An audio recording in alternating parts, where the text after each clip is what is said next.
আমিরাতে এখন প্রায় সব কয়টা স্টেট, অর্থাৎ আমিরাতে, সংযুক্ত আরব আমিরাতে প্রায় 7টা স্টেট আছে। 7টা স্টেটে আগে সবগুলো স্টেটে হেলথ ইন্স্যুরেন্স যেটা, এটা বাধ্যতামূলক ছিল না।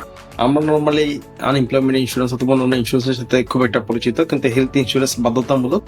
এইটা রাসেল খেমা সহ অন্যান্য যে স্টেট গুলো আছে এগুলাতে খুব একটা বেশি পরিচিত ছিল না। বাট রিসেন্টলি যেটা করা হয়েছে, জানুয়ারির 1 তারিখ থেকে হেলথ ইন্স্যুরেন্স সব স্টেটে বাধ্যতামূলক করা হয়েছে। অর্থাৎ আপনি আপনার ভিসা স্টাম্পিং করেন, নতুন ভিসা করেন অথবা ভিসা রিনিউয়ার ক্ষেত্রে আপনাকে হেলথ ইন্স্যুরেন্স করে তারপর ভিসা স্টাম্পিং করতে হবে। সো এটা বাধ্যতামূলক করা হয়েছে। অ্যান্ড আরেকটা খুব গুরুত্বপূর্ণ বিষয়, এটা হেলথ ইন্স্যুরেন্স বাধ্যতামূলক করার ফলে আসলে খুব সুবিধা হয়েছে।